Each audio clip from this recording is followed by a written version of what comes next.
and welcome to the final edition of the Josh Hose Show for the season. I'm your host, Allison Elliott, and with me is the head coach of the Massillon Tigers, Josh Hose. We want to once again thank our season-long sponsor, Reliable Heating and Cooling. Coach, welcome to the show. Appreciate the opportunity, Allison. Coach, your Tigers saw their season come to an end last Thursday as they lost their district semifinal game against Akron St. Vincent St. Mary's. Can you give us some details about that game? Sure. We were excited to be there, obviously being in a district game for the first time in a couple of years, and it's hard to get to the district level in Division I. And so, we were excited to be there. We knew we had a really quality opponent. I know a lot of people looked at St. V's record as I think they were 12-12 coming into it, and thought, oh yeah, they're an average team, but if you look at the record, and I think Max Prep's rankings, they had one of the highest rated strength of schedules on the website. So we knew they played some really good teams. They were a team that was peaking at the right time. They were kind of like us. They played some young guys earlier in the year. But it's kind of we ran into a buzzsaw. They came in, and I knew they were big, but I didn't know they were as big as they were until you see them in person on the court, and you see these guys coming out. I'm looking up at them, and 6'8", 6'6", some taller guards that are 6'3". They had a guard that played for them 2 years ago. They won a state championship in Division I, and their point guard played in that team in the rotation. He didn't start for them, but he was in their rotation. So, they had some experienced guys, and they're used to being in that moment. So, I think when we get into that game, right off the jump, I could see there was some nerves in our team. Some of that's our young guys, and Gio coming on here had his first career start for us, and as a freshman did a great job in that role. But you could see some of the guys that just, I think the moment was a little bit, a little anxious for them, like they just kind of getting settling in. And St. V took advantage of that, and they jumped on us early, and we never could close the gap. We hung with them for a while, and they made some plays, and then on top of everything else, they shot the ball really well. And on film we'd watched, the 5 or so games that we watched of them, they didn't shoot it as well, so we were kind of hoping that maybe we could pack it in and help on some of the height, and they I think they were 6 of 9 on threes in the first half. So. I had a college friend that was there. One of my college roommates came to watch. He lives in the Cleveland area. And one thing, I texted him after the game, and he's like, man, your kids played hard the whole game. And that's really what we always talk to the guys about, is competing, never giving up. And I give our kids credit. I was really proud of the group overall. Some of our young kids really competed well. And I saw some really good things, never looking past this year. But, looking forward, obviously, there's some really positive things that are coming out of that experience. Can you share with us what you said to your team after the game? Oh, sure. After the game, I think the season is always emotional. You're never ready for it to be over. You have some seniors that are playing their last game, and that reality sets in. And usually your last game, it's except for 4 teams this year, it's going to be a loss. And so you're sitting in the locker room, and what do you say? It's just kind of like one of those things you talk about, the positives that were out there. I know Coach Marquise Williams, he mentioned something about just the growth he saw in so many of the guys. And so a lot of the coaches speak up and say some things. Sometimes the players will talk. We tend to focus on just the really good memories and the good kind of legacy that the team left. Team 115, we called ourselves this year because we were the 115th team in school history. We had some things and ideas that we were trying to, some goals we were trying to reach out to accomplish, and we did this season.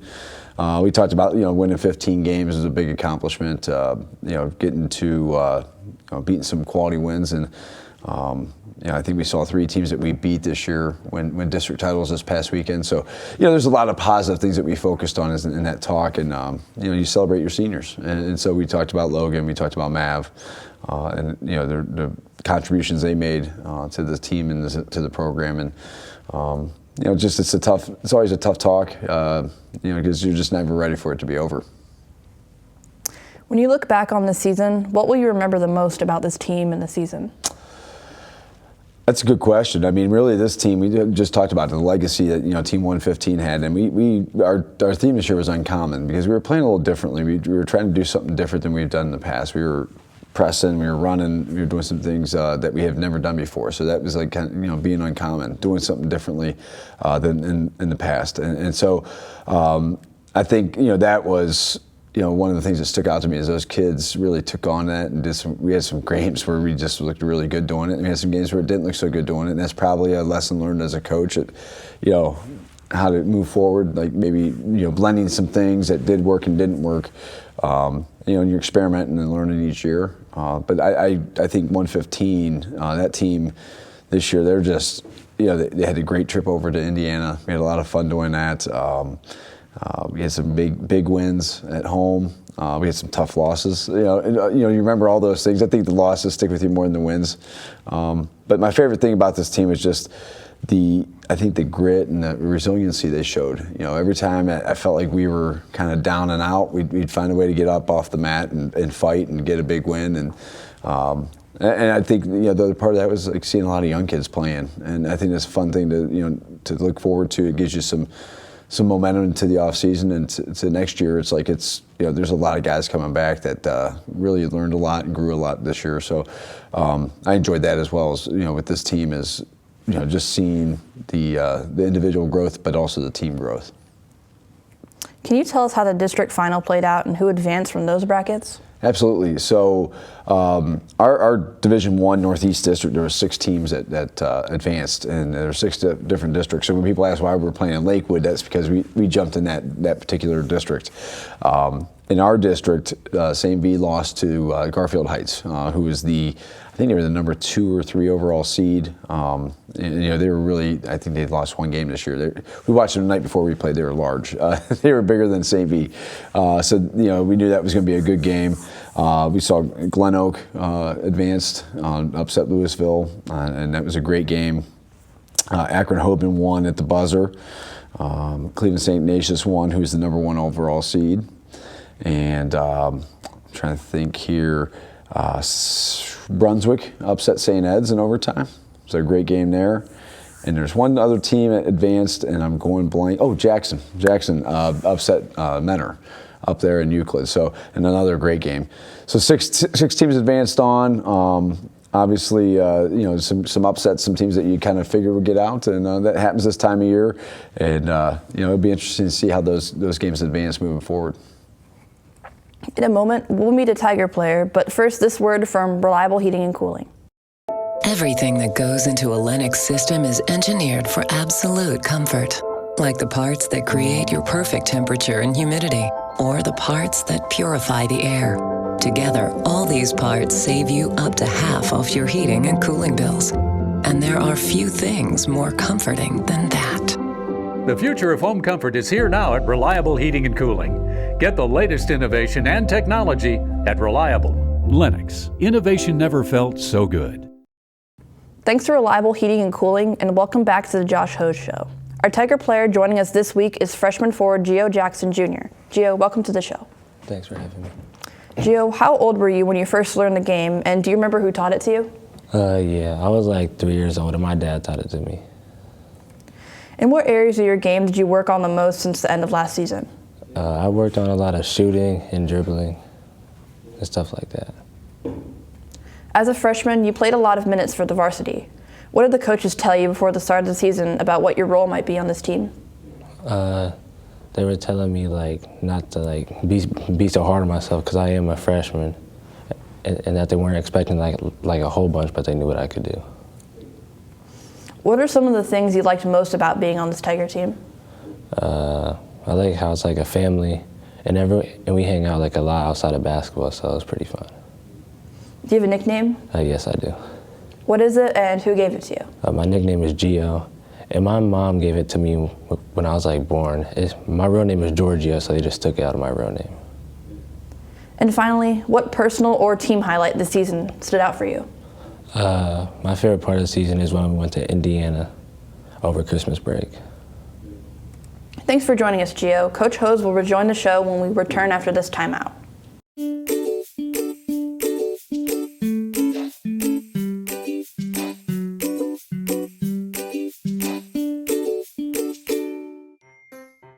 Hello, and welcome to the Stark County Humane Society. Today we're going to give you a few pointers when considering adopting a new furry friend. All animals here at the Stark County Humane Society are spayed, neutered, microchipped, vaccinated, dewormed, and if old enough, heartworm tested for our canine friends. Adopters will receive a free exam within 2 weeks of adoption at local veterinarian hospitals. We encourage all adopters to take full advantage of this. A one-time adoption fee is required for your new furry friend. When you adopt, you get an awesome adoption packet that includes treats for your new fur baby and savings for you. But this is not where the cost of adoption stops. Did you know the average cost of an animal like a new puppy or kitten can cost up to $500 annually? This includes annual veterinarian visits, preventative care, and everyday supplies like crate, litter, food, toys. But I hope this doesn't scare you away. Adopting an animal is a huge responsibility and a commitment. Please take the time to consider the cost of adopting a new pet into your family today. I hope to see you soon at the Stark County Humane Society. Please visit our website or visit us on social media for more information.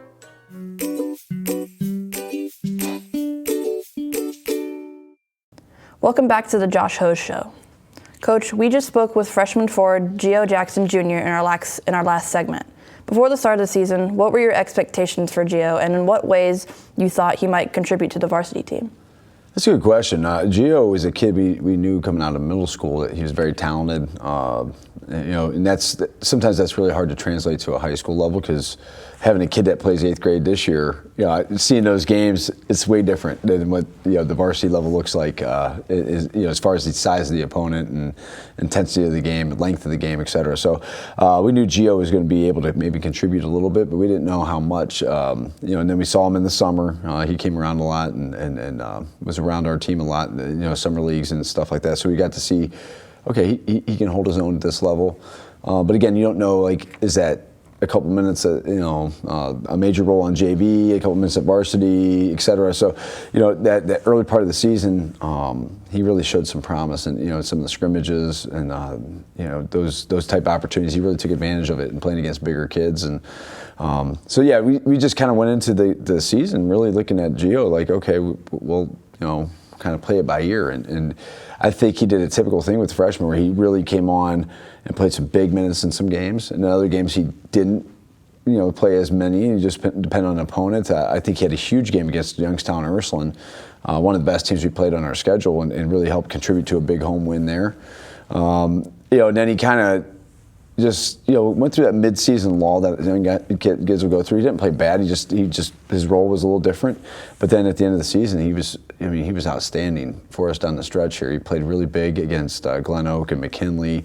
Played a lot of minutes in the Warren game and played really well. He was Gardner best player towards the end of the game a lot, and obviously played a really big role for us. Was one of our leading scorers against St. V. So on top of the quality kid he is, he's a really talented kid. He's probably too humble, if anything. We challenged him to have a little more ego on the court because he's really good, and he has the potential to be a really, really special player. And he's a special kid already, but he has a chance to be a special player. He wants to continue to develop and grow, and I think that these next couple months here, it's going to be a huge off season for him. He's a very talented football player as well, so he's got opportunities there to do things, and God's blessed him with great talent and abilities, he's just got a great opportunity in front of him to develop all those skills, and I'm looking forward to seeing what he does next year and beyond. I think we can all agree that you and your team had a very successful season. You will have a lot of players expected to come back for next season. Who are some of the underclassmen that you anticipate will be leading your team next year? Well, you're right, and we only really lose. We had 2 seniors at the last game here that are going to be moving on. But some of our key contributors, I think you look at our next year seniors first off, you're talking about with Chris Knight, Brady Manson, Terrell Keys, Jalen Slaughter. Those guys have been playing varsity basketball for next year will be some of their guys' 4th year of varsity basketball. And so there's a lot of experience there, and we've had years where we've had kids playing varsity basketball for the first time as a senior. So a little different dynamic there. Those guys will be very experienced and have a lot of games under their belt that we can draw on. So they'll kind of lead the way, and I'm going to be meeting with those guys this week about trying to kind of formulate a plan moving forward and how we can learn from some of our mistakes this year and move forward, but lean on them a lot, through the off season and into the season.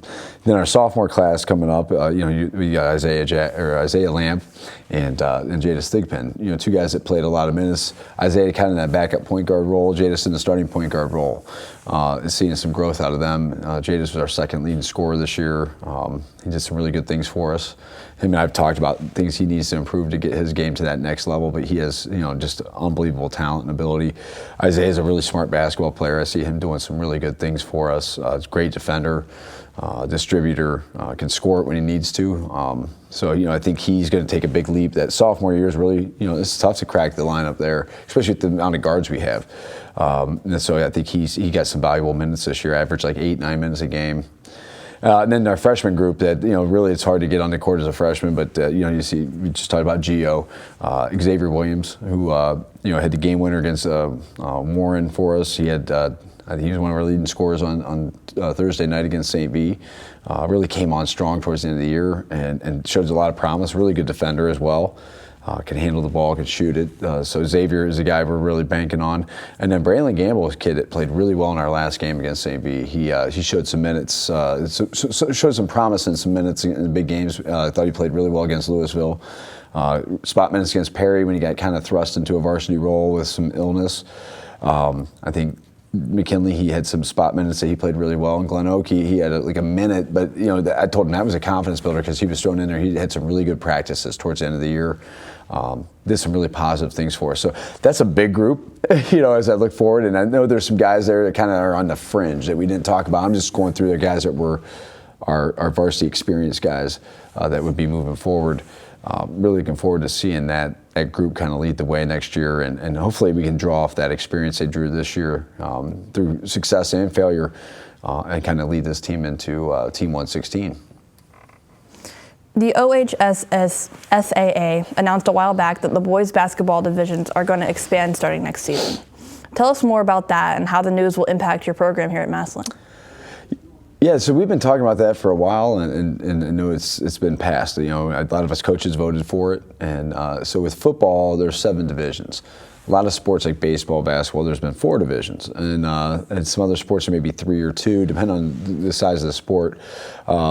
So as us being a small Division 1 in the past, several years, I was excited the opportunity maybe to have some of that thinned out because. This just looked like Mason is our largest public school in Ohio. It's the largest Division I school. They have 1,300 boys alone. I think we were at the last number online I could find was 462 or something like that. So that's a major difference. That's almost 3 times. You're competing in schools 3 times your size. So we're looking forward to seeing how that shakes out. There's a chance we move to D2, which I think the top 64 teams are going to be D1. The next 64 will be D2, and then everything else will shift down that way. And it doesn't guarantee anything. It just kind of maybe levels the playing field a little bit for some teams. Teams like us and some of the Division Ones in the area, like Louisville, Perry, Lake, Greene, that are in that smaller end of the D1. I think Dover's in there. It just gives us a chance maybe to get away from some of those large public schools and some of the larger parochial schools. And I'm excited for the opportunity just to maybe again level the playing field and give us a chance to compete at a district level a little bit easier. What does your off-season schedule look like for your players? Usually, it's a good question. We get in the gym. We get a month off here. 30-day rule at dead period after your last game. So we'll start planning some things. A lot of shooting, skill work, lifting, etc. But we get some open gyms in. A lot of times in the spring and the fall, we'll go to other schools and try to open gym with them, just because you get sick of beating up on each other. And with us having multi-sport kids, we don't have enough kids in the gym to really give us a good look in open gym. So we'll usually do 2 days a week of skills and shooting. 2 to 3 days of lifting, and then do a day of open gym or 2. So we're 3 days a week to 4 days a week in the off season, and then our summer stuff. We'll start planning that here soon. We host a league here on Monday nights with other teams. I've had some coaches reach out about that, and then we get into some they call shootouts, where you go play on different colleges host them. We try to take our guys to different places each year just so they see different campuses. But yeah, the opportunity just to play a bunch of different teams and find those next guys that are going to step into those roles we talked about, like what Gio did last summer. So I think it's a great opportunity. The off season's just really fun to be able to see your team start to develop into what they'll be next year. And finally, we always like to look ahead to next year's schedule as well. What can you tell us about that right now? Well, it's funny you ask that because we have just in the last 3 or 4 days finalized some games with some teams. I know it looks like we're gonna open up with Green next year at home on December 13th, and then follow that up. I think we're supposed to play maybe Menor in our classic that they host here on the 14th. So that's a really tough start to next year's season, but I think our kids are up for that, that opportunity. And then I think the next week we go into another Friday, Saturday. We go to Warren on Friday, which we saw them twice this year. They'll be really tough next year. And then I think we follow that up with John Marshall coming in on the 21st. Then we're going to go the following week, the 27th, 28th. We're going to head to Newark for a classic and play, back-to-back days there where we'll stay overnight in a hotel there. They put you up, and I don't know the opponents will play there, but I know Newark's one of the possible teams will play. And then we get into the January schedule, and I haven't got that in my head yet, but I know we got Central kind of the same time, Perry, McKinley. We just got Worcester back on the schedule, so we're excited to get them back. So home and home, hopefully we can continue that.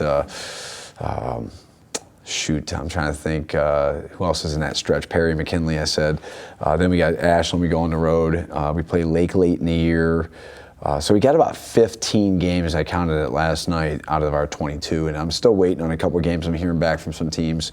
But yeah, trying to keep some teams on the schedule that we've played. Walsh Jesuits, another one we just signed up with them to play in mid-January a game with. So we played them in a classic this year. They wanted to get something going, so we're gonna go up to their gym and play this next year. So it's shaping up really good. This is probably the earliest I've had this many games scheduled. So looking forward to seeing how that all finalizes. It's always a thing I'd like to get out of the way because we're independent. So some of it's good to get ahead of it and not wait on be at the mercy of other teams.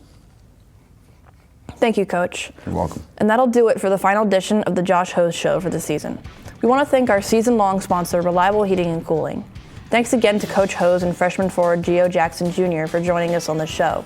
I'm your host, Allison Elliott. Thanks for watching all season long, and as always, go Tigers.